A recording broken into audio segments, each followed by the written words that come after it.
सबों को जय मसीह की। हम आप सबों को प्रभु यीशु की मीठी मधुर और सामर्थ्य नाम से इस इबादत में आपका स्वागत करते हैं। और मैं विश्वास करता हूं कि पिछले दिनों परमेश्वर आपके संग और साथ रहा, मेरे भी संग और साथ रहा। हम जबकि फिजिकली रूप से हम आपको देख नहीं पा रहे हैं, मिल नहीं पा रहे हैं, लेकिन मेरा ये विश्वास है कि परमेश्वर हम सबों के साथ है।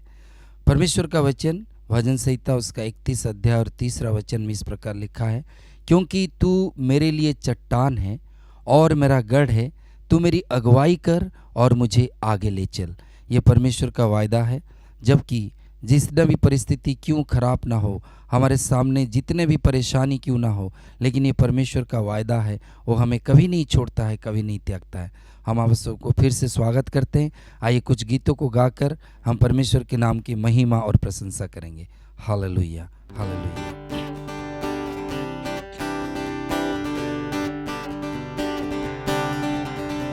धन्य हो प्रभु का नाम, धन्य हो प्रभु का नाम, धन्य हो प्रभु का नाम सर्वोच्च है। मेरे साथ मिलकर कहें, धन्य हो प्रभु का नाम, धन्य हो प्रभु का नाम, धन्य हो प्रभु का नाम सर्वोच्च है। प्रभु का नाम एक पक्की चट्टान है और धर्मी उसमें दौड़ते और सुरक्षा पाते। प्रभु का नाम एक पक्की चट्टान है और धर्मी उसमें दौड़ते और सुरक्षा पाते। महिमा हो प्रभु का नाम, महिमा देंगे उसको। महिमा हो प्रभु का नाम, महिमा हो प्रभु का नाम सर्वोच्च है। महिमा हो प्रभु का नाम, ग्लोरी ग्लोरी। महिमा हो प्रभु का नाम, महिमा हो प्रभु का नाम सर्वोच्च है।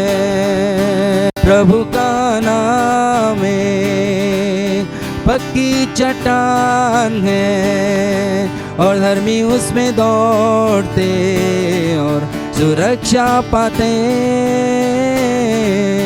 प्रभु का नाम एक पक्की चट्टान है और धर्मी उसमें दौड़ते और सुरक्षा पाते।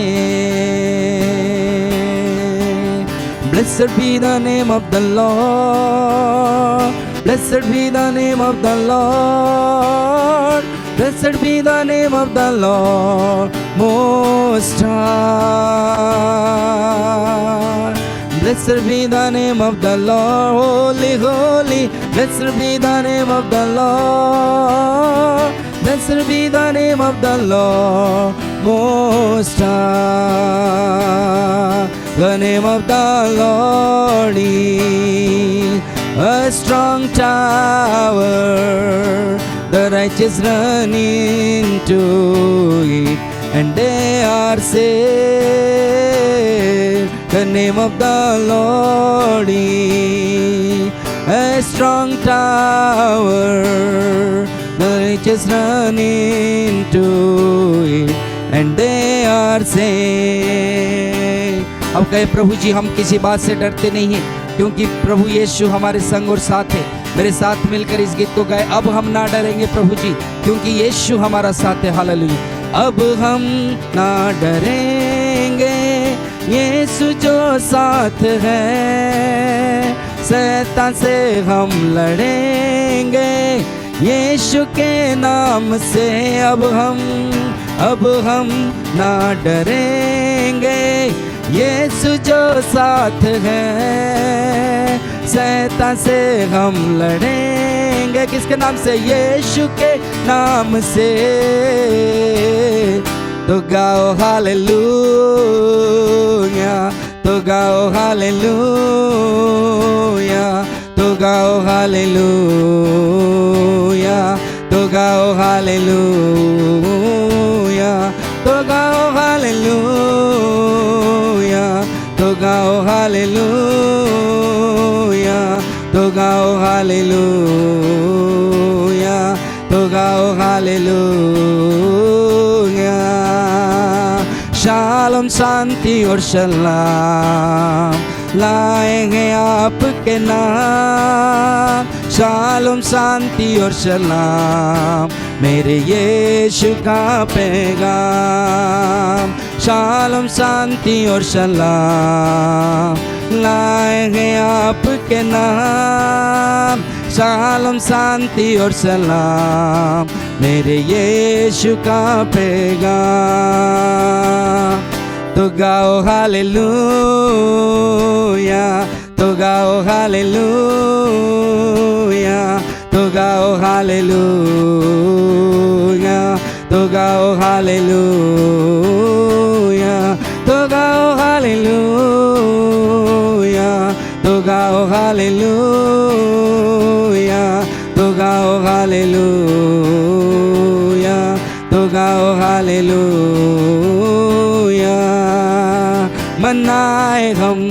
मनाए हम उसकी जगह में सा मनाए, मनाए हम उसकी जगह में सा मनाए। मिलकर कहे मनाए हम, अरे उसकी जगह में सा मनाए, मनाए हम उसकी जगह में सा मनाए। क्योंकि उसने बड़े बड़े काम किए, क्योंकि उसने बड़े बड़े काम किए, क्योंकि उसने बड़े बड़े काम किए, उसकी जगह में सा मनाए। तो गाओ हालेलुया, तो गाओ हालेलुया, तो गाओ हालेलुया, तो गाओ हालेलुया।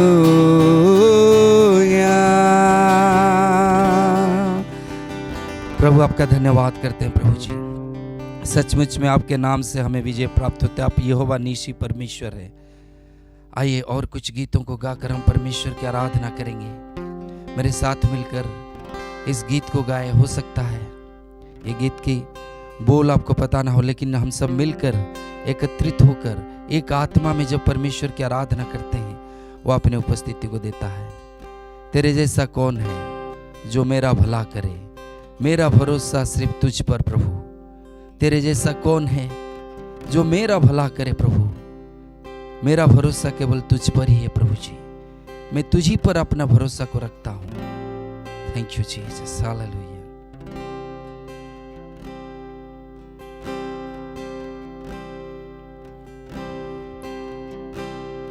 तेरे जैसा कौन है जो मेरा भला करे, मेरा भरोसा सिर्फ तुझ पर प्रभु। तेरे जैसा कौन है जो मेरा भला करे, मेरा भरोसा सिर्फ तुझ पर प्रभु। मेरे साथ मिलकर कहेंगे, तेरे जैसा कौन है जो मेरा भला करे, मेरा भरोसा सिर्फ तुझ पर प्रभु। मेरे जीवन का स्वामी आधार बना तू प्रभु जी, तू नहीं तो मेरा जीवन व्यर्थ हो जाएगा। मेरे जीवन का स्वामी आधार बना तू प्रभु जी, तू नहीं तो मेरा जीवन व्यर्थ हो जाएगा। आराधना आराधना इलोहीम, आराधना एडोनाई, आराधना यीशुआ, आराधना एल शदाई, आराधना इलोहीम, आराधना एडोनाई, आराधना यीशुआ आराधना। आइए मेरे साथ मिलकर फिर से कहे, प्रभु जी तेरे जैसा परमेश्वर कोई नहीं है। मैं अपने आप को तेरे चरणों के निकट में लाया हूँ प्रभु जी। तू एल सदाई परमेश्वर है, तू एडोनाई परमेश्वर है, तू इलोहिम परमेश्वर है।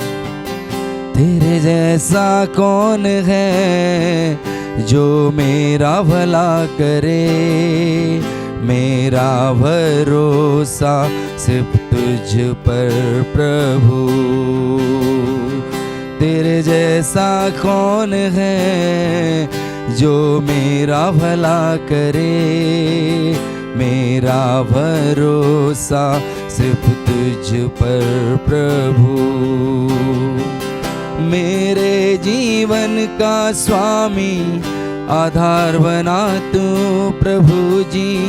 तू नहीं तो मेरा जीवन व्यर्थ हो जाएगा। मेरे जीवन का स्वामी आधार बना तू प्रभु जी। तू नहीं तो मेरा जीवन व्यर्थ हो जाएगा। सदाई आराधना, इलोहिम आराधना, एडोनाई आराधना, यीशुआ आराधना, एल शदाई आराधना, इलोहिम आराधना, एडोनाई आराधना, यीशुआ आराधना, एल शदाई आराधना, इलोहिम आराधना, एडोनाई आराधना, यीशुआ आराधना।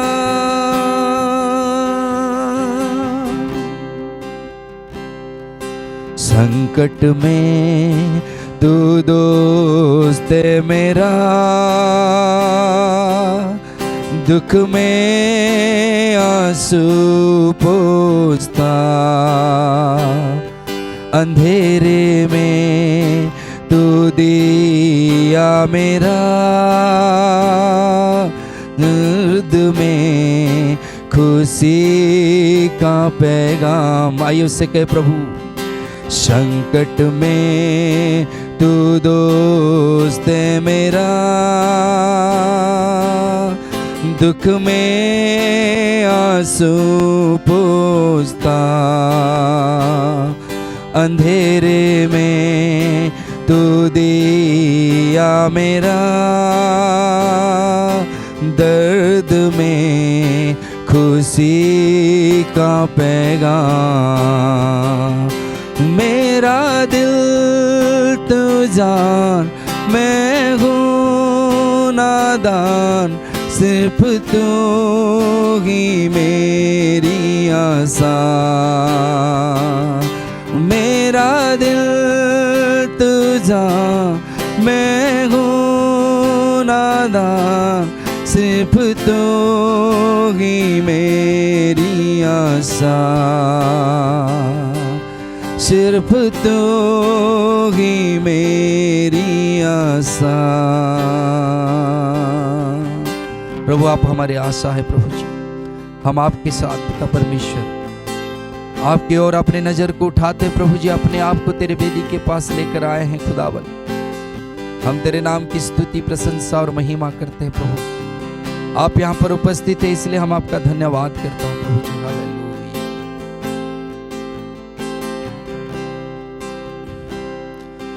तेरे बिन मैं कुछ भी नहीं, तेरे बिन मैं कुछ भी नहीं, है खुदावन यीशु तेरे बिन मैं कुछ भी नहीं, तेरे बिन मैं कुछ भी नहीं, तेरे बिन मैं कुछ भी नहीं,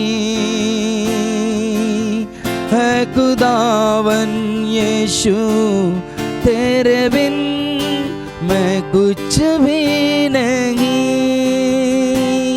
तो यीशुआ यीशुआ करूं आराधना,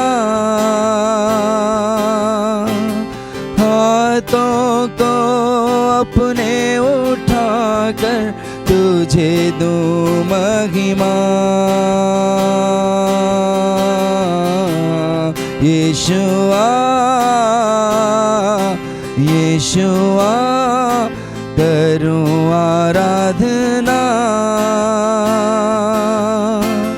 हाथों को अपने उठाकर तुझे दूं महिमा। सर को मैं अपने झुकाता हूँ तेरे हुजूर, तेरे हुजूर। कुर्बानी बन के आया हूँ तेरे हुजूर। तो यीशुआ यीशुआ करूं आराधना, हाथों को अपने उठाकर तुझे दूं महिमा। यीशुआ यीशुआ करूं आराधना, हाथों को अपने उठाकर तुझे दूं महिमा। Yes Lord. प्यारे प्रभु जी, हम आपका धन्यवाद करते हैं आपकी उपस्थिति के लिए। सारी आदर महिमा जलाल प्रभु हम आपको देते हैं, यीशु मसीह के नाम से आमीन। परमेश्वर आप सबको आशीष दें। प्रभु में मेरे प्रिय भाइयों बहनों, कलीसिया के सभी सदस्यगण और साथ ही साथ जितने लोग आज इस कार्यक्रम में जुड़ रहे हैं, मैं आज आप सबों के बीच में होकर बहुत खुश हूँ। और राजाओं के राजा, प्रभुओं के प्रभु, असंभव को संभव करने वाले, अंधकार में ज्योति उदय करने वाले और निराशा में आशा उत्पन्न करने वाले प्रभु यीशु मसीह के अद्भुत नाम में मैं आप सबों का अभिवादन करता हूँ। और अपने इस संदेश की शुरुआत में मैं फिलिपी 4:4 के मुताबिक आपको आह्वान करना चाहता हूं, जिसमें लिखा है प्रभु में सदा आनंदित रहो। और मैं फिर कहता हूं आनंदित रहो। मेरे प्रियो, आप सोच रहेंगे कि पास्टर साहब, जब देश पूरे सदमा में है, बड़ी अनिश्चितता में चल रहा है, महामारी जो कोरोना का हमारे देश में जो है इस वक्त उसका प्रकोप शुरू हो गया है, नौकरियां बंद हो गई हैं, व्यापार धंधे बंद हो गए हैं, पैसे कमाना बंद हो गया है और बड़ी अनिश्चितता की स्थिति उत्पन्न हुई है। इस पे हम कैसे आनंदित हो सकते हैं? मेरे प्रियो, मैं आपको बतलाना चाहता हूँ मैं ऐसा क्यों कह रहा हूँ, क्योंकि प्रभु यीशु मसीह हमारे परिस्थिति को बदल सकते। जी हाँ, मैं इस पर बल देना चाहता हूँ आज आपके लिए कि प्रभु यीशु मसीह आपके किसी भी ऐसे परिस्थिति को बदल सकते हैं। क्योंकि जब हम यशायाह 61 अध्याय में पढ़ते हैं, जहाँ पर प्रभु यीशु मसीह के विषय में भविष्यवाणी किया गया था, उस कहता है कि प्रभु का आत्मा मुझ पर है, मेरा अभिषेक इसलिए किया गया, और उसने बहुत सारी बातों को बताया। और उसमें एक बात उसने कहा है उस वचन में जो यशायाह 61 अध्याय के 3 पद में लिखा है, उसमें ऐसा लिखा है, और सियोन के विलाप करने वाले के सिर पर की राख दूर करके सुंदर पगड़ी पहना दो। ये पुराने नियम के विषय में लिखा है, पुराने नियम के आधार पर लिखा है। जब लोग दुखी होते थे तो वो राख लगा लेते थे और जो है वो विलाप करते थे, और जो है उनका एक पहचान था, वो जो है इस प्रकार से दिखलाते थे कि वो दुखी है, परेशान है अपनी परिस्थितियों से। लेकिन प्रभु ने कहा था कि सियोन के विलाप करने वाले के सिर पर की राख दूर करके पगड़ी बांध दूं, कि उनका विलाप दूर करके हर्ष का तेल लगाऊं, और उनकी उदासी हटाकर यश का ओढ़ना ओढ़ा हो। जी हाँ, ये हमारे प्रभु यीशु मसीह का ये कार्य है, और अगर कोई उसका ध्यान अपनी ओर आकर्षित करे तो मेरे प्रिय उसके जीवन में वो कुछ भी कर सकता है, एक बदलाव को ला सकता है। आज जो परिस्थिति आपको दुखित कर रही है, चिंता में डाल रही है, आपके अंदर में घबराहट ला रही है, एक अंधकार में भविष्य की ओर आपके ध्यान को खींचकर आपको भयभीत कर रही है, वो सब बदल सकता है अगर आप यीशु को आकर्षित कर सके, उसका ध्यान अपनी ओर खींच सके, तो आपके जीवन में उठे हुए आंधी को थाम सकता है। शिष्यों ने यीशु को पुकारा, और मरकुस 4 अध्याय उसके 39 और लूका 4 अध्याय 24 पद में लिखता है, यीशु मसीह ने उठकर आंधी को डांटा और कहा, थम जा और शांत हो, और आंधी थम गई। एक बहुत ही भयावह परिस्थिति को यीशु मसीह ने उसके शिष्यों के लिए बदल दिया, और वो आज भी नहीं बदला है। उसके विषय में लिखा है, वह आज कल और युगानुयोग एक सा है। हम जानते हैं कि हम लोग जो है एक ऐसे परिस्थिति में से गुजर रहे हैं, लेकिन प्रभु यीशु मसीह उस परिस्थिति को बदल सकता है आपके लिए और मेरे लिए। मेरे प्रियो, फिर से दूसरे फेज का लॉकडाउन की घोषणा कर दी गई है। इसका मतलब क्या है कि हमारी सरकार इस अदृश्य शत्रु यानी कोरोना से लड़ने के लिए दृढ़ संकल्प है, और बड़ी निश्चयता के साथ जो है उन्होंने इससे लड़ने का ठान लिया है, और हमें भी सरकार का सहयोग करना चाहिए। जो सावधानी हमें बरतने को कहा गया है इस कोरोना से लड़ने के लिए, हमें ये सावधानी बरतनी चाहिए। सोशल डिस्टेंसिंग करनी चाहिए, अपने मुख में जो है मास्क लगाना चाहिए, अपनी दूरी लोगों के बीच में मेंटेन करना चाहिए, अपने हाथों को धोते रहना चाहिए, सैनिटाइज करते रहना चाहिए, ताकि जो है हम इन सारी चीज़ों से बच सके। लेकिन कभी कभी ये मानवीय प्रयास भी असफल हो जाते हैं, और महामारी विकराल रूप ले सकता है। जैसे हम बहुत सारे देशों में हमने देखा, जो कि बहुत ही साफ सुथरा देश है और हाइजीन का बहुत ही खास ध्यान रखा जाता है, और चिकित्सा के बहुत अच्छे जो प्रबंध उनके पास है, लेकिन अचानक जो इन सारी चीज़ों के बावजूद उन देशों में जो है कोरोना का जो है काल लोगों को ग्रस दिया और ग्रस ले रहा है। काल के गाल में लोग समा जा रहे हैं। हर दिन का समाचार जो है हमको सुनने को मिलता है। सो ये संभव है कभी कभी ये मानवीय प्रयास भी फेल हो जाए और हमारी मदद ना करे, वो असफल हो जाए। लेकिन आज मैं बहुत एक्साइटेड हूं। मुझे जो ज्ञान है परमेश्वर के वचन से, एक है जो कभी असफल नहीं होगा और आपकी सुरक्षा को वो बिल्कुल निश्चित कर सकता। जी हाँ, मैं इस बात पर प्रकाश डालना चाहता हूं। एक है जो कभी असफल नहीं होगा और वो आपकी सुरक्षा को बिल्कुल निश्चित कर सकता है, और उसको हम आज पढ़ना चाहते हैं बाइबल से। सो मेरे प्रियो, आइए बाइबल की इस बात को ध्यान से सुने, और मैं आपको बताना चाहता हूं बाइबल में लिखी हुई कोई भी बातें जो है बिना पूरी हुए होकर नहीं रहेगी। यीशु मसीह ने कहा, आकाश टल जाएंगे, पृथ्वी टल जाएगा, लेकिन मेरा वचन कभी भी नहीं टलेगा। सो मेरे प्रियो, बाइबल में जो वचन लिखी है वो पूरी रीति से पूरा होगा। ये बाइबल में लिखी हुई बातें जो कुछ है वो अगर हम उस पर ध्यान दें तो वो हमारा पूरा ख्याल रखेगा। और जिस दौर से हम गुजर रहे हैं इस समय, हमें इस वचन की बहुत आवश्यकता है, एक निश्चयता की बहुत आवश्यकता है कि कोई है या कहीं कोई एक जगह है जहां मैं सुरक्षित हूं। दुनिया की सारी चीजें असफल हो जाएंगे, लेकिन वो असफल नहीं होगा और वो मुझे 100% जो है मेरी रक्षा करेगा। तो आइए हम बाइबल में एक वचन को हम लोग पढ़ेंगे, नीति वचन की किताब और उसका जो है 18 अध्याय और 10 पद। नीति वचन उसका 18 अध्याय और उसका 10 पद में इस प्रकार से लिखा है मेरे प्रियो, और ये आज मेरे और आपके लिए बहुत महत्वपूर्ण है। मैंने बताया कि मानवीय प्रयास जो है सारी चीज करने के लिए इस रोकथाम के शायद असफल हो जाए और हम फिर भी आज सुरक्षित रहें, लेकिन मेरे प्रियो, जिस वचन को जब हम पढ़ेंगे हमें पता चलेगा कि एक है जहां हमारी सुरक्षा निश्चित है, और मैं आज वहां पर आपको लेकर के जाना चाहता हूं।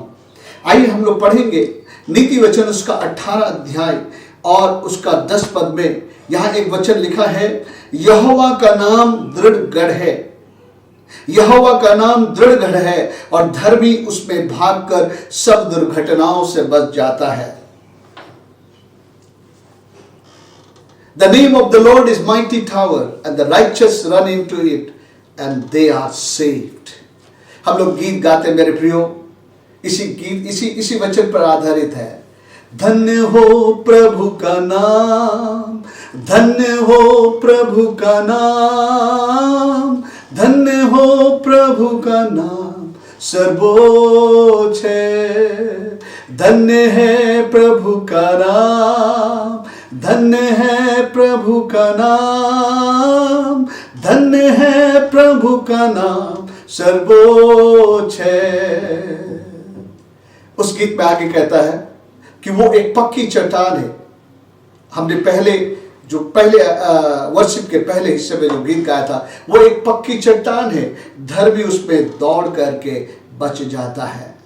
मेरे प्रियो, मैं फिर से एक बार वचन को आपके लिए पढ़ना चाहता हूं। यहोवा का नाम दृढ़ गढ़ है, धर्मी उस पे भागकर दुर्घटनाओं से बच सकता है। मेरे प्रियो, आज हम यहाँ वहाँ भाग रहे हैं, आज हम कई तरकीबें लगा रहे हैं कि जो है ये कोरोना की बीमारी अगर मेरे शहर में फैले, मेरे पड़ोस में फैले, तो ये हम तक ना पहुँचे। मेरे प्रियो, मैं आपको उत्साहित करना चाहता हूँ इस वचन के मुताबिक कि यहोवा जो दृढ़ गढ़ है, हम लोग उसके पास भागे चले जाएं।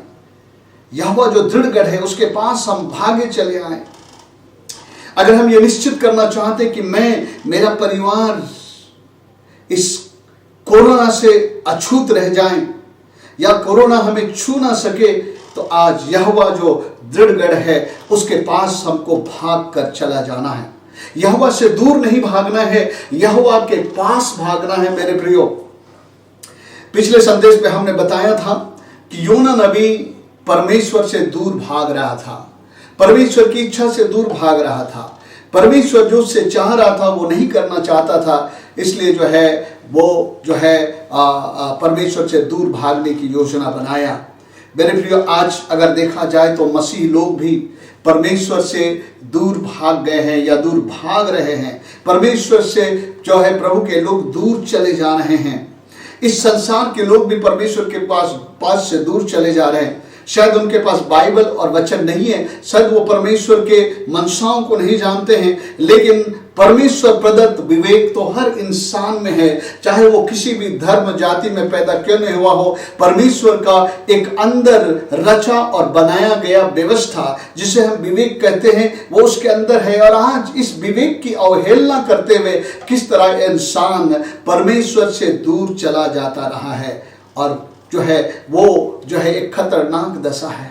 परमेश्वर से दूर नहीं जाना मेरे प्रियो, बल्कि परमेश्वर के नजदीक भागे आना है। और हमने पिछले सप्ताह बताया था कि ऐसी दशा और परिस्थितियां कब आती हैं, जब लोग परमेश्वर की सुनना बंद कर देते, उनके दासों और याजकों की आवाज़ें उनको प्रभावित नहीं करती हैं। और ऐसे समय में परमेश्वर कुछ ऐसे न्याय को लाता है कि उस घड़ी में हर व्यक्ति को, चाहे वो कितने भी लापरवाही इंसान था कि प्रभु के लोगों की ना सुने, वो उसका ध्यान परमेश्वर की ओर खींचता है। सो मेरे प्रियो, मैं आपको उत्साहित करना चाहता हूं कि आप परमेश्वर की ओर भागे, परमेश्वर से दूर नहीं भागे। अभी परमेश्वर से दूर रहने का समय नहीं है, परमेश्वर के पास हम लौटे। आप बच सकते हैं, इस कोरोना से बच सकते हैं, और आज ही नहीं, आने वाले भविष्य में भी कोरोना के बाद और क्या क्या विपत्तियां इस संसार में आ जाए कहना मुश्किल है। क्योंकि अगर इस कोरोना से लोग अगर परमेश्वर के नहीं सुन रहे हैं, तो संभव है कि परमेश्वर इससे भी एक बड़ी विपत्ति लाए ताकि इंसान परमेश्वर की ओर मुड़े। हमें नहीं पता, ऐसा हो सकता है ना। जब कभी कभी हमारे देश में सरकार लोगों से कुछ बातों की अपेक्षा करती है, कुछ बातों को लागू करती है, कानून को लागू करती है, लोग नहीं सुनते हैं तो उससे भी बड़े भारी कानून को लागू करती है, वो उससे भी ज्यादा कड़ाई को लाती है कि लोग संभल जाए। सो संभव है कि परमेश्वर हमारे जीवन में ऐसे परिस्थितियों को आने दे और ऐसे समय में बहुत सारे लोग अपने जीवन में हानि को उठाएंगे, बहुत सारे लोग मर जाएंगे। दिन प्रतिदिन हम सुन रहे हैं कि किस तरह से इस महामारी के कारण दुनिया में कितनी मृत्यु हो रही है, कितने लोग अपने परिवार के लोगों को खो दिए हैं, कितने लोगों की जिंदगी हताशा में है। लेकिन आप बच सकते हैं। जी हाँ, मैं कह रहा हूं कि आप बच सकते हैं और आप बिल्कुल सुरक्षित हो सकते हैं। कैसे? यहोवा जो दृढ़गढ़ है उसके पास भाग कर चलें। हाँ मेरे प्रियो, यहोवा जो दृढ़गढ़ है, यहोवा का नाम दृढ़गढ़ है और धर्मी उस पर भागकर हर दुर्घटनाओं से बच सकते हैं। इस कोरोना से आप बच सकते हैं। मेरे प्रियो, आइए परमेश्वर के पास भाग कर लाए। शायद आप परमेश्वर से दूर चले गए और आज परमेश्वर आपको आगाह कर रहा है कि मृत्यु आ रही है, विनाश आ रही है, बहुत किस्म की आर्थिक आपदाएं आ रही हैं। इसके कारण अगर इससे बचना चाहते हैं तो मेरे प्रियो आइए, यहोवा जो दृढ़गढ़ है, यहोवा दृढ़गढ़ का मतलब है कि एक सुरक्षा का जो है निश्चयता है, वो उसके पास भाग कर चले आए। जो यहोवा के पास भागा जाएगा उनका जीवन सुरक्षित होगा। सो मेरे प्रियो, यह वचन यूं ही बाइबल में नहीं लिखा है। परमेश्वर ने इस बाइबल में इस वचन को यहीं नहीं रखा है, परंतु परमेश्वर इस वचन को ऐसे ही समय के लिए रखा है जिससे कि पवित्र आत्मा की अगुवाई से प्रभु के लोग अपने लोगों को बताएं कि आइए हम परमेश्वर यहोवा के पास भागे चले। इस समय में जो भी लोग यहोवा के पास भागेंगे, यहोवा जो दृढ़ गढ़ है, दृढ़ कोट है, यानी कि एक ऐसे सुरक्षा का घेरा है जिसके अंदर अगर वो आएंगे तो वो बच जाएंगे। सो मेरे प्रियो, जो लोग यहोवा के पास भागेंगे, यहोवा जो दृढ़ गढ़ है, दृढ़ कोट है, उसके पास भागेंगे, वो लोग निश्चय बच जाएंगे। आपका परिवार सुरक्षित रहेगा। इस कोरोना के कारण जितने किस्म की हानि इस संसार में आने वाली है, आप उन सारे हानि से बचकर सुरक्षित हो सकते हैं। सो मेरे प्रियो, मैं आपको उत्साहित करता हूं, आइए हम लोग उस दृढ़ गढ़, उस दृढ़ कोट की ओर भागे चले जाएं। मेरे प्रियो, आपको डरने की आवश्यकता नहीं, आपको असुरक्षित महसूस करने की आवश्यकता नहीं है। आज प्रभु का आत्मा कह रहा है, मैंने ऐसे समय के लिए तुम्हारे लिए एक दृढ़ गढ़ और कोट ठहराया है जिसमें जाकर तुम सुरक्षित हो सकते हो। सो मेरे प्रियो, निश्चय जो लोग या तो कोरोना आने से पहले ही या इस कोरोना आने के बाद परमेश्वर के पास भाग कर जा रहे हैं, उनका सुरक्षा निश्चित है।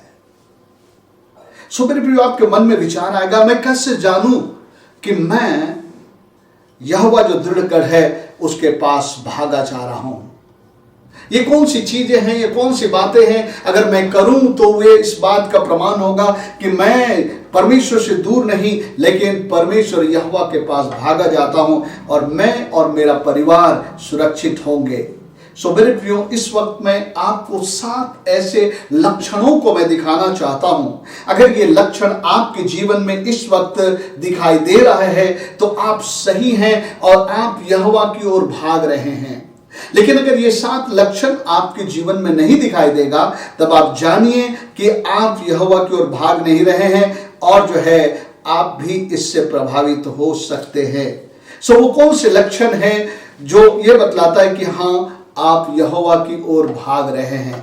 सो मेरे प्रियो, आइए हम 7 लक्षणों का जिक्र करेंगे आपको, जो परमेश्वर का आत्मा मुझे इस वक्त बतलाया है, और आप अपने आप को इन लक्षणों में देखें। क्या ये लक्षण आपके अंदर में आया, या तो कोरोना आने से पहले या कोरोना आने के बाद क्या ये लक्षण आपके अंदर में आए हैं? और जैसा मैंने पिछले बार का संदेश आपको बताया था कि इस महामारी कोरोना से बचाव के लिए जो है रास्ता क्या है, उसमें जो मैं संदेश दिया था उसके मुताबिक आपके अंदर में जो है कुछ बातें होनी चाहिए और आप इसको देख सकते हैं। सो मेरे प्रियो, परमेश्वर के पास भागे चले जाने वालों का लक्षण क्या है, उस लक्षण में अपने आप को आप तलाशे और मंथन करिए, क्या यह लक्षण आपके जीवन में दिखाई दे रहा है? अगर नहीं दिखाई दे रहा है तो आज आपको इन लक्षणों को अपने जीवन में धारण करना होगा मेरे प्रियो। सो आइए हम बहुत ही जो है इत्मीनान से इन लक्षणों को हम देखेंगे। जैसा परमेश्वर ने मुझे दर्शाया है कि परमेश्वर के पास, दृढ़ कोट के पास भागकर बचने वालों का लक्षण क्या है। मेरे प्रियो, सबसे पहला लक्षण तो पिछले संदेश में मैंने आपको बतला दिया था, जो मन फिराव या पछतावा को दर्शाता है। इसको आज मैंने इस प्रकार से, इस बिंदु को लिखा, इस पॉइंट को इस प्रकार से लिखा है, परमेश्वर के पास, यहोवा के पास जो निश्चित सुरक्षा, उसके पास भागे जाने का जो लक्षण क्या, सबसे पहला लक्षण अगर बोला जाए तो परमेश्वर से दूर होने की कायरता और परमेश्वर के पास तुरंत लौट आने की चेतना।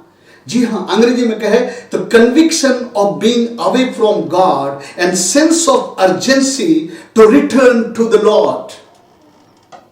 क्या आपके अंदर में मेरे प्रियो इन दिनों ये चल रहा है कि मैं परमेश्वर से दूर हूं और मुझे परमेश्वर के पास तुरंत लौट कर आना चाहिए, और आप परमेश्वर के पास तुरंत लौट कर आ भी गए हैं, पश्चाताप करते हुए कि प्रभु मैं तुझसे दूर था, मैं तुझे याद नहीं करता था, मैं तेरे दासों के नहीं सुनता था, लेकिन मैं आज देख रहा हूं, मैं समझ रहा हूं कि मेरे प्रियो, मेरे प्रभु, कि मैं जो हूं मैं आपसे दूर हूं और मैं आपके पास मैं लौटना चाहता हूं कि आप मुझ पर, मेरे देश पर, मेरे परिवार पर अनुग्रह करें। क्या ये बातें आपके अंदर में हो रही है? क्या आप कायल हैं? क्या आप आत्मा में कायल हो चुके हैं कि मैं प्रभु से दूर हूं और मुझे प्रभु के पास बहुत जल्दी से लौट जाना है?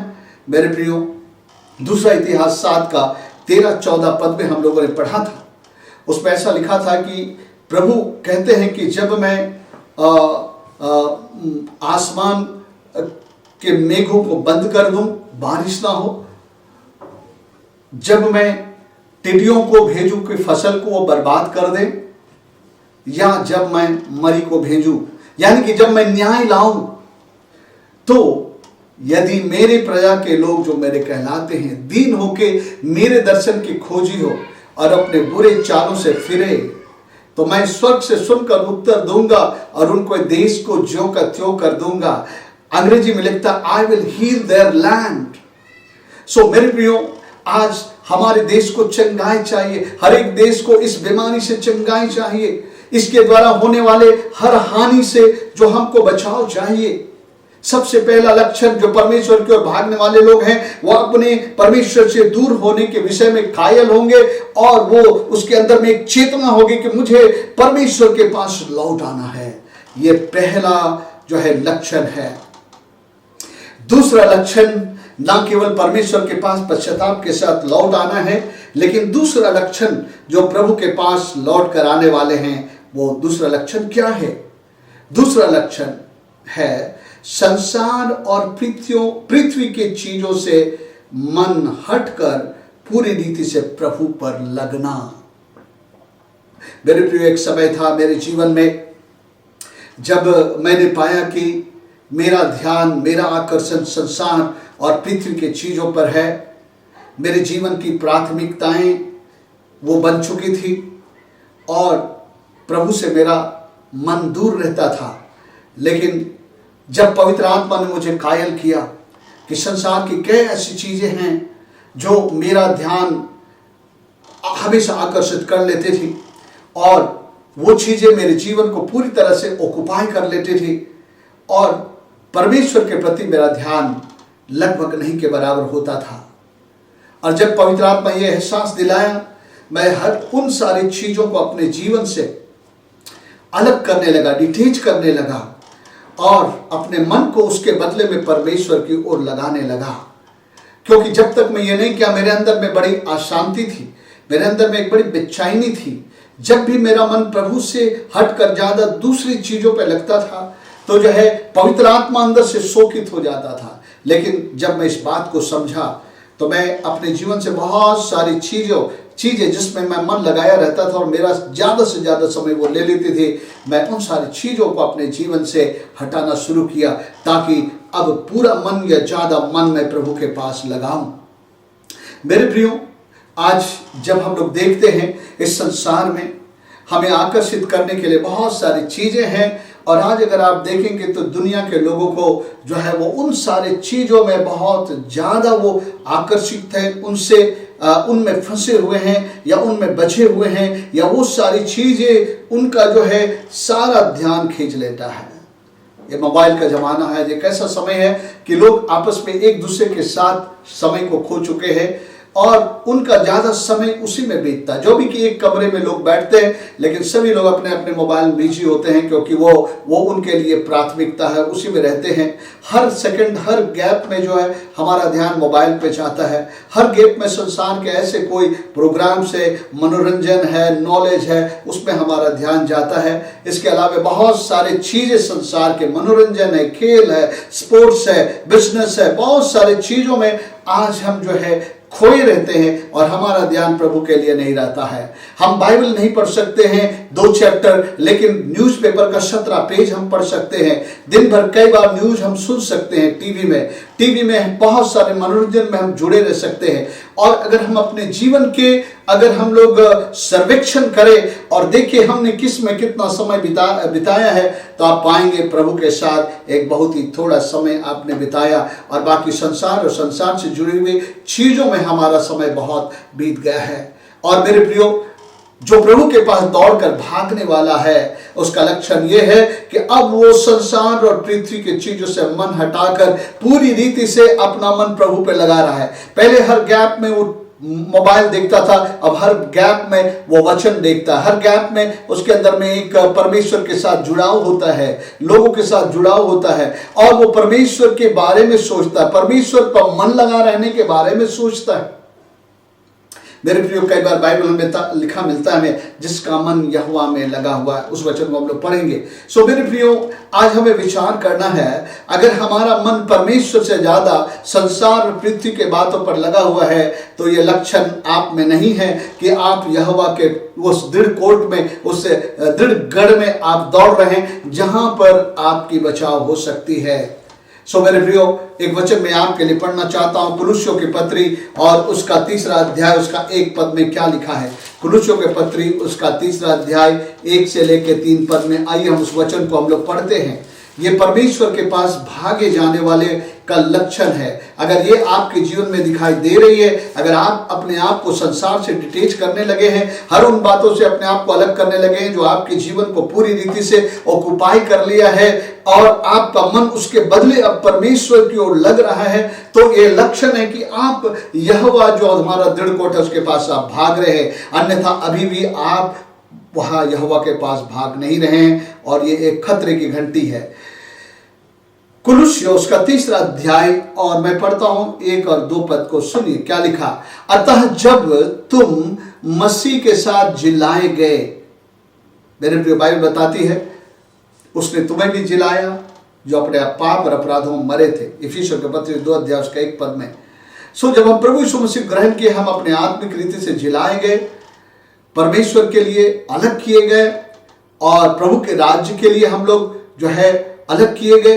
तो बाइबल में लिखा, अतः जब तुम मसीह के साथ जिलाए गए, तो स्वर्गीय वस्तुओं की खोज में रहो जहां मसीह विद्यमान है और परमेश्वर के दाहिनी ओर बैठा है। पृथ्वी पर की नहीं, परंतु स्वर्गीय वस्तुओं पर मन लगाओ। मेरे प्रियो, आज हमारा ज्यादा से ज्यादा मन कहाँ लगा हुआ है? कहाँ लगा हुआ है? किस चीजों में लगा हुआ है? आइए हम विचार करिए। मेरे प्रियो, हमारा मन परमेश्वर पे ज्यादा लगना चाहिए। हमारा मन केवल जो जरूरत की चीजें, एसेंशियल बातें हैं जो हमारे जीवन में, दिनचर्या में, हमारे उसमें हमारा समय जाना चाहिए, चाहे हमारे नौकरी में, चाहे हमारे पढ़ाई में, चाहे हमारे जो भी जिम्मेवारियां हैं उसमें, और उसके अलावे हमारा ज्यादा से ज्यादा समय प्रभु में, प्रभु के साथ बीतना चाहिए। क्योंकि मेरे प्रियो, हम लोग आखिरी समय में हैं। प्रभु के साथ जब आपकी संगति होती है, तो बाइबल में लिखा है, एक मित्र का मुख अपने मित्र के संगति से संगति से चमकता है, जैसा लोहे लोहे को चमकाता है, नीति वचन में लिखा है। अगर आप इस घड़ी आप नहीं चमक रहे हैं, अपने मित्र के साथ आपकी सहभागिता नहीं है, तो मेरे प्रियो आप परमेश्वर से दूर हैं। आपका मन कहाँ लगा है? पृथ्वी और संसार और उसके आकर्षण में लगा है, या आपका मन परमेश्वर से लगा? याद रखिए, याकूब उसका 4 अध्याय 4 पद में लिखता है, हे व्यभिचारियों, जो संसार से प्रेम करते हैं वो परमेश्वर से बैर करते हैं। अगर संसार के साथ हमारा ज्यादा लगाव है, पृथ्वी से हमारा ज्यादा लगाव है, परमेश्वर और परमेश्वर की बातों में आपका लगाव नहीं है, तो आपके अंदर में प्रभु के पास दौड़ने का लक्षण नहीं है। मेरे प्रियो, मैं आपको बताना चाहता हूं, अभी भी देर नहीं हुआ है। अगर हम गंभीर नहीं हैं और अगर हम अपने आप को संसार और पृथ्वी की चीजों से अलग करके अगर हम पूरी रीति से प्रभु पर अपना मन नहीं लगा रहे हैं, तो मेरे प्रियो, हो सकता है कि ऐसी विपत्तियां, परिस्थितियां आपको भी अपने चपेट में ले लेंगे। मेरे प्रियो, तीसरा लक्षण जो उस दृढ़ कोट जो यहोवा है, उस दृढ़ गढ़ जो हमारी संपूर्ण सुरक्षा कर सकता है, उसकी ओर जो है दौड़ने का तीसरा लक्षण जो मैं आपको बताने जा रहा हूं, तीसरा लक्षण है परमेश्वर और उसके वचन के लिए भूख और प्यास होना। क्या मेरे प्रियो, आज परमेश्वर और उसके वचन के लिए आपके अंदर में भूख है? क्या आप परमेश्वर के वचन को रोज खोलते और पढ़ते और परमेश्वर के वचन में जो है परमेश्वर की इच्छा, परमेश्वर की मनसा, परमेश्वर की आज्ञा को आप ढूंढने में लगे हैं? क्या अगर ये प्यास आपके अंदर में है मेरे प्रियो, और ये प्यास आपके अंदर में दिन प्रतिदिन बढ़ता जा रहा है, तो आपके अंदर में लक्षण है कि आप यहोवा जो दृढ़ कोट है उसकी ओर दौड़ रहे हैं। अन्यथा जो है आपके अंदर में ये लक्षण नहीं है कि आप परमेश्वर की ओर दौड़ रहे हैं और खतरे की दशा में आप जी रहे हैं। जी हाँ, ये तीसरा लक्षण है परमेश्वर और उसके वचन के लिए भूख और प्यास। और मैंने कहा, जब हम परमेश्वर के पास दौड़कर चले जाते हैं, भागते हैं यहोवा के पास, तो वहां सुरक्षा है। और जब मैं कह रहा हूं परमेश्वर उसके वचन के लिए भूख और प्यास, तो मैं आपको दिखलाना चाहता हूं प्रभु के वचन में कि परमेश्वर के वचन के पास भागना, उस दृढ़ कोट के पास भागना है जहां आपकी सुरक्षा होगी। पहला पत्रस उसका 2 अध्याय और उसका 1 और 2 पद में इस प्रकार से लिखता है कि हर प्रकार के बैर भाव और छल और उन पापों से अपने आप को दूर करते हुए उस आत्मिक दूध की लालसा किया करो, जिसके द्वारा हम उद्धार पाने के लिए आगे बढ़ते चले जाएं। लालसा किया करो, एक डिजायर है ना, लालसा किया करो। मेरे प्रियो, क्या आपके अंदर में परमेश्वर के वचन की लालसा है? बड़े दुख की बात है, आज बहुत लोग बाइबल नहीं पढ़ते हैं, परमेश्वर के वचन को नहीं पढ़ते हैं, है ना। बहुत ओकेशनली कभी कभी वो पढ़ते हैं परमेश्वर के वचन को, लेकिन मेरे प्रियो, परमेश्वर का वचन अधिक से अधिक पढ़ा जाना चाहिए। व्यवस्था विवरण 1:8 पद में लिखता है, व्यवस्था की ये पुस्तक तेरे चित्त से ना उतरने पाए, लेकिन इसमें दिन रात तो ध्यान दिए रहना, क्योंकि इसके अनुसार यदि तू चौकसी करे चलने का, तो तू सफल होगा और प्रभावशाली होगा। मेरे प्रिय, भजन संहिता 1 अध्याय में लिखता है, धन्य है वे जो दुष्टों की युक्ति पे नहीं चलते, ना पापियों के मार्ग में खड़ा होते, ना ठट्ठा करने वालों के मंडली में बैठते हैं, परंतु वह तो परमेश्वर की व्यवस्था से प्रसन्न होता है और उसमें दिन रात मनन करता है। वह उस व्यक्ति के समान होगा जो बहती नाली के किनारे लगाया गया है, जिसके पत्ते कभी नहीं मुरझाते, लेकिन अपने ऋतु में फलता है। वो पुरुष जो कुछ करे वो सफल होता है। मेरे प्रियो, लेकिन आज आप देखेंगे तो परमेश्वर का वचन आज छूट गया है। परमेश्वर का वचन कलीसिया में नहीं है, लोगों में परमेश्वर के वचन का गहराई नहीं है, और आज परमेश्वर के वचन का भूख नहीं है। प्रतिदिन जिस तरह बहुत सारी चीजों का भूख है, उनके अंदर में किसी चीज को खाने की भूख होती है, लालसा होती है, तो पैसे खर्च करके वो खा लेते हैं। उनको कोई पसंदीदा भोजन खाने की लालसा होती है, तो उसके लिए दाम चुका करके वो खा लेते हैं। और मेरे प्रियो, जो चीज वो पाना चाहते हैं, उनकी लालसा है, किसी न किसी तरीके से पा लेते हैं। लेकिन कई बार ये देखा जाता है कि लोगों के अंदर में परमेश्वर के वचन की लालसा नहीं है। लोग जो है बहुत बड़े लोग बड़े बड़े जो है मनोरंजन के कार्यक्रमों में भागे चले जाते हैं, स्पोर्ट्स में भागे चले जाते हैं, लेकिन जहां प्रभु की सेवकाई, प्रभु के वचन की सेवकाई होती है, वहां पर मुट्ठी भर लोग जाते हैं। ये क्या बतलाता है? लोगों को परमेश्वर के वचन का भूख नहीं है। लेकिन मेरे प्रियो, ये परमेश्वर जो दृढ़ कोट है उसके पास भागे जाने वालों का लक्षण है। जिसमें ये लक्षण है मेरे प्रियो, आप ऐसे विपत्ति के समय में सुरक्षित होंगे, क्योंकि नीति वचन 4 अध्याय और उसका 5 और 6 पद में ऐसा लिखा है, बुद्धि को ना छोड़, वह तेरी रक्षा करेगी, उससे प्रीति रख और वो तेरा पहरा देगी। बुद्धि को ना छोड़। ये बुद्धि क्या है? बुद्धि परमेश्वर के वचन का एक उत्पाद है या उत्पादन है। The wisdom is the outcome of the word of God. क्योंकि परमेश्वर का वचन हमारे जीवन में बुद्धि लाती है। क्या गलत है, क्या सही है, परमेश्वर के दृष्टि में क्या अच्छा है, क्या नहीं है, हमें कौन से समय में क्या निर्णय लेना है, ये बुद्धि जो है परमेश्वर का वचन हमें देती है। बाइबल में लिखा है, बुद्धि को ना छोड़ और वह तेरी रक्षा करेगी और उससे प्रीति रख, वह तेरा पहरा देगी। जब दृढ़ कोट की ओर भागते हैं तो हम परमेश्वर के भूखे प्यासे होने का प्रमाण देते हैं और परमेश्वर के वचन के भूखे प्यासे होने का प्रमाण देते हैं। और जब हम वचन के भूखे प्यासे होते हैं, वो वचन हमें बुद्धि प्रदान करता है। बुद्धि स्वयं यीशु मसीह है, क्योंकि बाइबल में लिखा है परमेश्वर ने यीशु को हमारे लिए बुद्धि ठहराया। हम नीति वचन में भी देखते हैं कि परमेश्वर ने अपने बुद्धि से आकाश और पृथ्वी को बनाया, और हम जानते हैं कि वो आकाश और पृथ्वी परमेश्वर के वचन से बना है। परमेश्वर ने कहा और वो हो गया। सो मेरे प्रियो, परमेश्वर का वचन हमारी रक्षा करती है और हमारा पहरा देती है। परमेश्वर का वचन भजन संहिता 19 अध्याय 7 पद में ऐसा कहता है, यहोवा की व्यवस्था खरी है, वह प्राण को बहाल कर देती है। यहोवा के नियम विश्वास योग्य हैं, जो साधारण लोगों को बुद्धिमान बना देते हैं।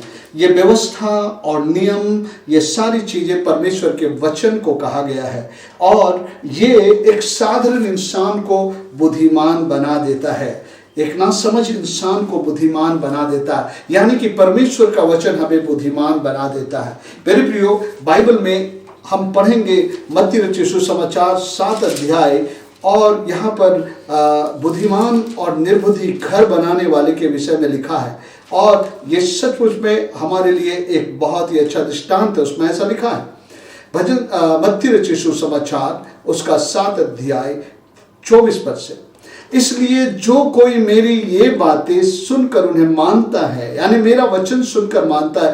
5, 6, 7 अध्याय में प्रभु यीशु मसीह ने जो संदेश दिया है उसके बारे में कह रहा है। इसलिए जो कोई मेरी ये बातें यानी वचन सुनकर उन्हें मानता है, वह उस बुद्धिमान मनुष्य के समान ठहरेगा जिसने अपना घर चट्टान पर बनाया, और मेघ वर्षा, बाढ़ें आई और आंधियां चली और उस घर से टकराई, फिर भी वह नहीं गिरा क्योंकि उसकी नींव मिट्टी पर डाली गई थी। मेरे प्रियो, लिखा है, और मेघ वर्षा, बाढ़ें आई और आंधियां चली। ये मेघ, बाढ़ और आंधियां ये जीवन में उठने वाले विपत्ति, मरी और इन सारी चीजों को दिखलाता है। और जो उस वचन को सुनता और मानता वो बुद्धिमान व्यक्ति है जिसने अपना घर चट्टान पर बनाया। और लिखा है कि जब ऐसी दशा आएगी, बाढ़, मेघ और आंधी, जो अभी एक आंधी चला है कोरोना का, जब ये आई उसके घर से टकराई, फिर भी वह नहीं गिरा क्योंकि उसकी नींव चट्टान पर डाली गई थी। मेरे प्रियो, कोरोना आपसे टकराना चाहेगा, लेकिन वो टकराने के बाद भी जो है आप नहीं गिरेंगे, क्योंकि आप चट्टान यानी कि प्रभु यीशु मसीह पर खड़े हैं, और जो है आप यहोवा के सामने दौड़े चले आए हैं। मेरे प्रियो, लेकिन आगे लिखा है, परंतु जो कोई मेरी ये बातें सुनता है और उस पर नहीं चलता, मेरे वचन पर नहीं चलता, वह निर्बुद्धि मनुष्य के समान ठहरेगा जिसने अपना घर बालू पर बनाया, और मेघ वर्षा और बाढ़ें आई और आंधियां चली और उस घर से टकराई और वह गिर कर सत्यानाश हो गया। सो मेरे प्रियो, मैंने आपको बताया कि परमेश्वर उसके वचन का भूखा होना इस बात का लक्षण है कि आप परमेश्वर के पास दौड़े चले गए हैं। मेरे प्रियो, मैं परमेश्वर का धन्यवाद देता हूं कि परमेश्वर का वचन बतलाता है, कि परमेश्वर का वचन हमें संभालता है। इब्रानी उसके 1 अध्याय उसके 3 पद के आखिरी हिस्से में लिखता है कि वह अपने सामर्थ्य के वचन के द्वारा सब वस्तुओं को संभालता है। यानी परमेश्वर हर एक परिस्थिति में, जब दुनिया में परिस्थितियां चलती हैं, तो अपने लोगों को वो अपने सामर्थ्य के वचन के द्वारा संभालता है। इसलिए हमें परमेश्वर और उसके वचन के लिए भूखा और प्यासा होना है, और ये दृढ़ कोट के पास दौड़ने का लक्षण है। जब हम परमेश्वर के वचन के भूखे और प्यासे होते हैं और उसके वचन को पढ़ते हैं, सीखते हैं, हमें वो चट्टान पर खड़ा कर देता है, और आंधी और तूफान और में हमें गिरा नहीं सकती है, क्योंकि वो अपने सामर्थ्य के वचन के द्वारा हमें संभालता है। मेरे प्रियो, क्या आप जो है परमेश्वर के वचन के भूखे और प्यासे हैं? ये एक लक्षण है यहोवा जो दृढ़ कोट है उसके पास जाने का। जो लोग ये नहीं कर रहे हैं, वो ये बात स्पष्ट है कि ये प्रभु के पास, यहोवा के पास नहीं दौड़ रहे हैं। मेरे प्रियो, इसी के साथ अब हम चौथे लक्षण की ओर जाएंगे। चौथा लक्षण क्या है? जो लोग यहोवा जो दृढ़ कोट है उसकी ओर दौड़ने वाले हैं। चौथा लक्षण है कि वो परमेश्वर से संगति का भूख और प्यास रखते हैं। परमेश्वर से संगति का। मेरे प्रियो, मैं राजा दाऊद के भजन को पढ़ना चाहता हूँ। भजन संहिता 42 अध्याय ये दिखलाता है एक व्यस्त राजा जिसको अपने दरबार में लोगों को अन्याय करना है, अपने देश की चिंता करना है, और बहुत सारी चीजें उसके सामने हैं, बड़ी जिम्मेवारियां हैं। लेकिन परमेश्वर का वचन कहता है इस सब के बीच में उसका मन एक चीज के लिए तड़पता है, और वो है कैसे समय निकालकर अपने प्रभु के सामने वो बैठे और संगति करे। भजन संहिता 42 अध्याय 1 और 2 पद में लिखा है, जैसे हरणी जैसे हरणी नदी के जल के लिए हाँफती है, वैसे ही हे परमेश्वर मैं तेरे लिए हाँफता हूं। जीवते ईश्वर, हाँ परमेश्वर का मैं प्यासा हूं, कब जाकर परमेश्वर को अपना मुख दिखाऊंगा। एक बड़ा ही व्यस्त राजा है, लेकिन उसके मन के अंदर की एक जो है लालसा पुकार है कि मैं कब जाकर जीवते परमेश्वर को अपना मुंह दिखाऊंगा। ये जो है उसका प्यासापन है। मेरे प्रियो, हमारे अंदर कितनी प्यास है। कई बार हमारे पास समय बहुत है, फिर भी परमेश्वर के संगति की प्यास हमारे अंदर नहीं है। लेकिन एक व्यस्त राजा अंदर से तड़पता रहता है कि मैं तेरा प्यासा हूं, जैसे हरणी जल के लिए प्यासी है, मैं तेरा प्यासा हूं। और प्रभु मैं तड़पता हूं, कब जाकर के अपना मुख दिखाऊं। ये जो है संगति के भूख को दिखलाता है। क्या आपके अंदर ये संगति का भूख है? मेरे प्रियो, यहोवा के पास, दृढ़गढ़ के पास दौड़ने वाला का यह लक्षण है। भजन संहिता 27 अध्याय को भी हम लोग देखते हैं। यहाँ पर राजा दाऊद जो है इसी संगति के बात को कहता है। उसने अपने जीवन में एक बात परमेश्वर से मांगा है, उसने अनुग्रह मांगा है कि वो ये काम कर सके, और वो क्या है? भजन संहिता 27 अध्याय उसका 4 पद से हम लोग पढ़ते हैं। एक वर मैंने यहोवा से मांगा है, उसी के यत्न में लगा रहूंगा कि मैं जीवन भर यहोवा के भवन में रहने पाऊं, जिससे यहोवा की मनोहरता पर दृष्टि लगाए रहो। एक संगति, परमेश्वर के साथ संगति, और उसके मंदिर में ध्यान लगाया करो। एक फेलोशिप, एक संगति प्रभु के साथ। वो कहता है कि मैं प्रत्येक दिन जो है मैं तेरे भवन में पाया जाऊं, तेरे संगति में पाया जाऊं, तेरे चरणों में पाया जाऊं।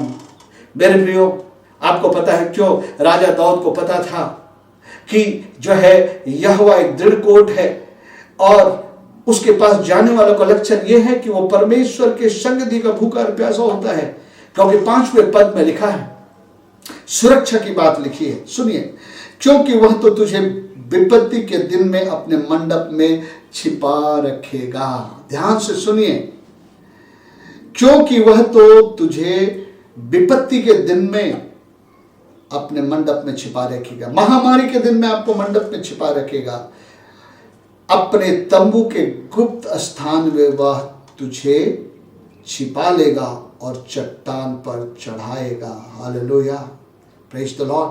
अपने तंबू के गुप्त स्थान में तुझे छुपा लेगा, बिल्कुल अपने घेरे में आपको लेकर के छुपा लेगा।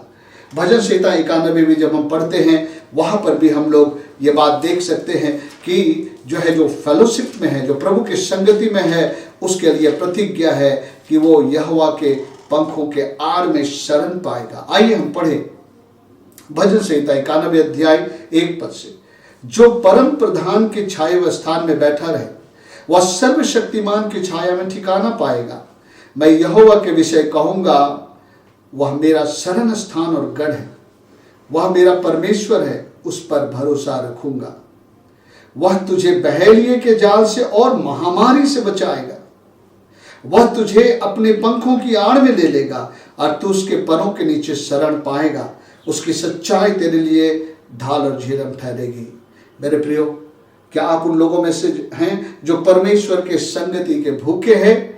क्योंकि उस संगति में आपकी सुरक्षा है। और हमने पढ़ा, यहोवा का नाम दृढ़ कोट है और धर्मी जन उस पर जाकर बच जाते। मेरे प्रियो, क्या आप उन लोगों में से हैं जो परमेश्वर के भूखे और प्यासे हैं और आप जो है परमेश्वर के पास हमेशा जो है संगति में रहते हैं? परमेश्वर के लोग जो परमेश्वर की संगति करते हैं, उनके साथ मिलकर के आप परमेश्वर की संगति को ढूंढते हैं। मेरे प्रियो, ये एक लक्षण है। ऐसा करने वाला व्यक्ति, यहोवा जो दृढ़ गढ़ है, कोट है, वो उसके पास भागता है और विपत्ति में उसकी रक्षा होती है। पांचवा लक्षण है आराधना की जीवन शैली, परमेश्वर के आराधना का हृदय।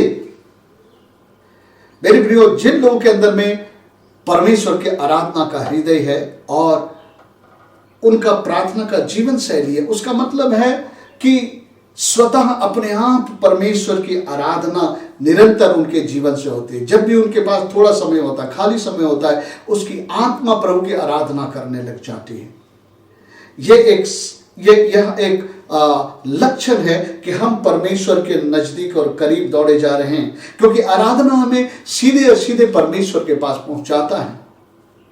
और अगर ये लक्षण हमारे जीवन में है तो मेरे प्रिय, बड़ी खुशी की बात है कि आप यहोवा जो दृढ़ कोट है उसके पास आप भागे जा रहे हैं। जैसे ये 41 का 21 पद बताता है, मनुष्य का जो सबसे बड़ा कार्य है वो है अपने प्रभु की आराधना करना। क्योंकि बाइबल में लिखा है, जैसे यह 43 अध्याय उसका 21 पद, इस प्रजा को मैंने अपने लिए बनाया है कि वे मेरा गुणानुवाद करें। याद रखें, हम लोग अन्य जाति लोग थे, परमेश्वर की प्रजा नहीं थे, लेकिन परमेश्वर ने अब्राहम को बताया था कि वो यीशु मसीह में हमें भी अपनी प्रजा बना लेगा। हम लोग जो परमेश्वर के प्रजा नहीं थे, उसके योग्य नहीं थे, लेकिन परमेश्वर ने हमें अपनी प्रजा बनाया है।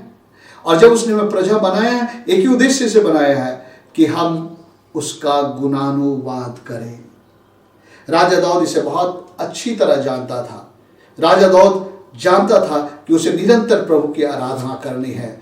भजन संहिता 34 अध्याय। कभी कभी हम मसीह लोग सोचते हैं कि हमें इतवार को आराधना करना है या किसी खास समय में, किसी खास प्रोग्राम में परमेश्वर की आराधना करना है। नहीं मेरे प्रियो, ये खास अवसर में आराधना की बात नहीं है, ये आराधना की जीवन शैली है। जीवन शैली हम उसे कहते हैं जो स्वतः हम अपने आप करते। किसी को बोलने की आवश्यकता नहीं होती है, किसी को आह्वान करने की आवश्यकता नहीं होती है, लेकिन हम एक जीवन शैली अपना लेते हैं और वो हम लगातार प्रभु की आराधना करते हैं। भजन संहिता 34 में देखिए राजा दाऊद क्या कहते हैं, मैं हर समय यहोवा को धन्य कहा करूंगा और उसकी स्तुति निरंतर मेरे मुख से होती रहेगी।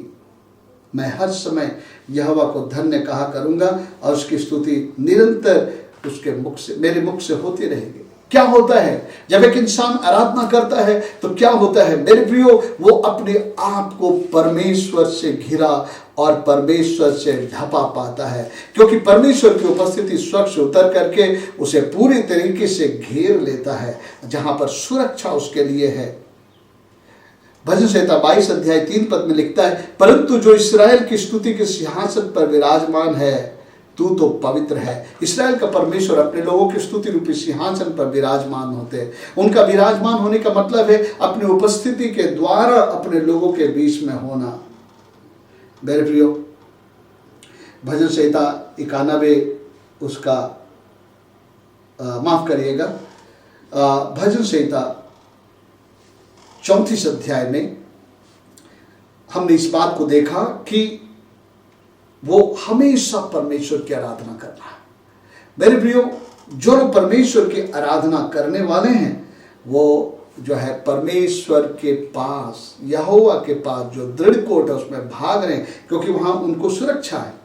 क्योंकि आगे हम लोग देखते हैं इसी भजन के आगे में आराधना करते हुए परमेश्वर के वो निकट पहुंच जाता है, और जब वो निकट पहुंचता है तो एक तसल्ली उसके मन में जो है उभर करके आती है और वो उसका बखान करता है। आगे लिखता है आराधना के द्वारा वो प्रभु के पास पहुंच जाता है। बल्कि 3 पद में लिखता, मेरे साथ यहोवा की बड़ाई करो और आओ हम मिलकर उसके नाम की स्तुति करें। मैं यहोवा के पास गया, तब उसने मेरी सुन ली और मुझे पूरी रीति से निर्भय किया। जिन्होंने उसकी ओर दृष्टि की उन्होंने ज्योति पाई, और उसका मुंह कभी काला ना होने पाया। इस दीन जन ने पुकारा, तब यहोवा ने सुन लिया और उसके सब कष्टों से छुड़ा लिया। जब हम आराधना का जीवन जीते हैं, ये एक लक्षण है, हम प्रभु के पास दौड़ते हैं, क्योंकि आराधना तो प्रभु को जो है महिमा और आदर देना है, और उससे क्या होता है, हम कष्टों से छुड़ाए जाते हैं। राजा दाऊद कहता है कि मैं यहोवा की स्तुति करूंगा और इसके द्वारा मैं अपने शत्रुओं से छुड़ाया जाऊंगा। सो मेरे प्रियो, क्या आराधना का जीवन शैली है हमारे अंदर आराधना का हृदय है? अगर ऐसा है तो मेरे प्रियो, हम जो उस दृढ़ कोट की ओर दौड़ लगाए हुए हैं, अपने परमेश्वर के करीब भाग रहे हैं। 6वां लक्षण, कौन लोग हैं जो यहोवा जो दृढ़ कोट है उसके पास भाग रहे हैं? और वो है जो लोग प्रार्थना का जीवन है जिनका, जो लोग प्रत्येक दिन प्रार्थना में परमेश्वर के सामने बैठते हैं। प्रार्थना परमेश्वर के नजदीकी में जाना है। जो लोगों का प्रार्थना का जीवन नहीं है वो परमेश्वर के नजदीकी में रहने वाले नहीं हैं। ऐसे लोग केवल कष्ट के समय, मुसीबत के समय में परमेश्वर को पुकारते हैं, ये प्रभु के नजदीक नहीं रहते। लेकिन जो लोग प्रत्येक दिन परमेश्वर के नजदीक प्रार्थना में जाते हैं वो प्रभु के बिल्कुल करीब हैं। प्रभु यीशु मसीह के विषय में बाइबल बतलाती है, जब हम सुसमाचारों को पढ़ते हैं तो यीशु मसीह हमेशा प्रार्थना में लवलीन थे। बड़े भोर को प्रार्थना करने के लिए चले जाते थे, एकांत में प्रार्थना करने के लिए चले जाते थे, रात रात भर वो प्रार्थना करते थे। यानी कि वो उस शरीर में रहने के दिनों में हमारे और आपकी तरह जब शरीर में थे, जो भी को परमेश्वर थे लेकिन शरीर में थे, इसलिए वो अपनी सीमितता को जानते थे और वो अपने दृढ़ गढ़ यहोवा परमेश्वर के पास जाया करते थे। कैसे? प्रार्थना में। जब हम हे प्रभु करके प्रभु को प्रार्थना करते हैं तो हम एक्चुअली हम प्रभु के पास दौड़ लगाते हैं। इब्रानी 4 का 16 पद में इस प्रकार से लिखा, हम लोग पढ़ेंगे उस वचन को। इब्रानी उसका 4 अध्याय और उसका 16 पद में प्रार्थना हमें सीधे सीधे परमेश्वर के पास पहुंचाता है। और हमने वचन में क्या पढ़ा? यहोवा का नाम दृढ़ कोट है और धर्मी जन उस पर दौड़ के बच जाता है। इब्रानी उसका 4 का 16 पद में जब हम पढ़ते हैं, ऐसा लिखा, इसलिए आओ हम अनुग्रह के सिंहासन के निकट हियाव बांध कर चले कि हम पर दया हो और वह अनुग्रह पाए जो आवश्यकता के समय हमारी सहायता करे। प्रार्थना हमें अनुग्रह के सिंहासन के पास, यहोवा जो दृढ़ कोट है उसके पास हमें पहुंचा देता है, ताकि हम पर दया हो और आवश्यकता के समय में हमको सहायता मिले। ये समय है मेरे प्रियो, संकट का समय है, हमें मदद की आवश्यकता है, परमेश्वर से सुरक्षा की आवश्यकता है। और अगर हम प्रार्थना में लवलीन रहने वाले में से हैं, हम परमेश्वर के सामने दौड़ लगाए हुए हैं, और मेरे प्रियो हम जो है अपने जीवन में जो है सुरक्षा को निश्चित रीति से पाएंगे। 7वीं और आखिरी बात, मेरे प्रियो, परमेश्वर के पास दौड़ लगाने वालों का ये लक्षण मैं बताना चाहता हूँ। ये परमेश्वर का भय मानने वाले लोग हैं, जिन्होंने अपने जीवन में परमेश्वर का भय मानने को चुन लिया है। परमेश्वर का भय का मतलब है एक आदरपूर्ण भय, रेवरेंशियल फियर। मेरे प्रियो, ये भय मनुष्य को परमेश्वर के दृष्टि में कोई बुरा करने से, परमेश्वर के खिलाफ जाने से, परमेश्वर के नाम की कोई निंदा हो जाए, ऐसा उसके भय में रहता है। अपने जीवन को वो सावधानी से जीता है कि मैं मैं डरता हूं कि मेरे जीवन के द्वारा मेरे प्रभु को कहीं निंदा ना हो जाए, मेरे जीवन के कारण कोई ऐसे काम ना हो जाए जिससे मैं अपने प्रभु के नाम को अपमानित करे। और वो हर बुराई से, हर पापों से दूर रहता है। वो इस बात से नहीं डरता है कि कहीं कोई मुझे देख ले, कोई मुझे पकड़ ले, मैं पकड़ा जाऊं, उस भय से प्रभु से नहीं डरता है, लेकिन इस बात से डरता है कि मैं कुछ ऐसा ना करूं कि मेरे प्रभु को मैं दुखी करूं, अपने प्रभु को मैं जो है अपमानित करूं। और वो जो है परमेश्वर का भय का जीवन को बिताता है। और हम लोग देखें भजन संहिता 34 के 7 पद में कि जब वो परमेश्वर का भय मानते उसके पास गया, उसने मुझे मेरे सारे भय से और मेरे कष्टों से मुझे मुक्त कर दिया बतलाता है। सो मेरे प्रियो, ये 7 लक्षण अगर हम अपने जीवन में देख पा रहे हैं तो मेरे प्रियो, हम जो है प्रभु की ओर दौड़ लगाए हुए हैं। जो हमने पढ़ा नीति वचन 18 के 10 पद में, यहोवा का नाम दृढ़ कोट है और धर्मी जन उस पे भाग कर बच जाएगा। मेरे प्रियो, इस समय में एक बड़े ही जो है अनिश्चितता और भय का माहौल है। वातावरण में कहाँ कोरोना फैल रहा है, कहाँ मौत आ रही है, कितनी हिफाजत सरकार अपने लोगों का करना चाह रहा है, लॉकडाउन लगा रहा है, लोगों से निवेदन कर रहा है कि दूरियां बना के रखे, घर से ना निकले, हाथों को धोए ताकि हम इसके चपेट में ना आए। मेरे प्रियो, ये अच्छी बातें हैं, लेकिन फिर भी कई बार मानवीय प्रयास असफल हो जाते हैं। लेकिन मैं आपको गारंटी देता हूं, जो ईश्वरीय प्रबंध है, जब हम उसमें अपने आप को सौंपते हैं तो हम निश्चित हो सकते हैं कि हम सुरक्षित रहेंगे, मेरा परिवार सुरक्षित रहेगा और आशीषित रहेगा। इन 7 बातों पर फिर से एक बार मनन करें। मैं एक बार इन 7 बातों को दोहराकर अंत करूंगा। परमेश्वर के सामने दौड़ लगाने वाले, दृढ़ कोट के भागने वालों का लक्षण क्या है? ये वे लोग जो हैं जिनके अंदर में परमेश्वर से दूर होने की कायरता है और चेतना है कि मुझे अपने प्रभु के पास लौट जाना है। ये वे लोग हैं जो संसार और पृथ्वी से मन हटाकर अपना मन पूरी रीति से प्रभु पर लगा दिए हैं। ये वो लोग हैं जो परमेश्वर उसके वचन के भूखे प्यासे हैं। ये वे लोग हैं जो परमेश्वर की संगति के भूखे प्यासे हैं। ये वे लोग हैं जो आराधना का हृदय रखते हैं, आराधना की जीवन शैली है उनके। और ये वो लोग हैं जो प्रार्थना का जीवन जीते हैं।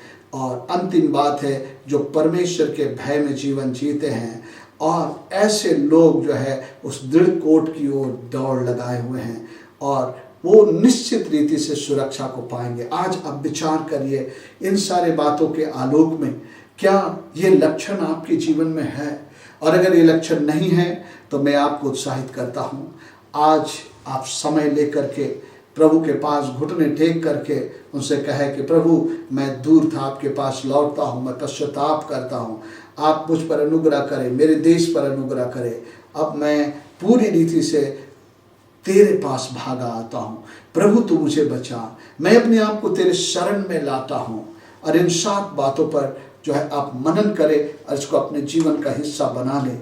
और मेरे प्रियो, आप दृढ़ कोट में अपने आप को पाएंगे और परमेश्वर का अनुग्रह आप पर होता रहेगा। परमेश्वर इस वचन के द्वारा आप सबको आशीष दे। आमीन।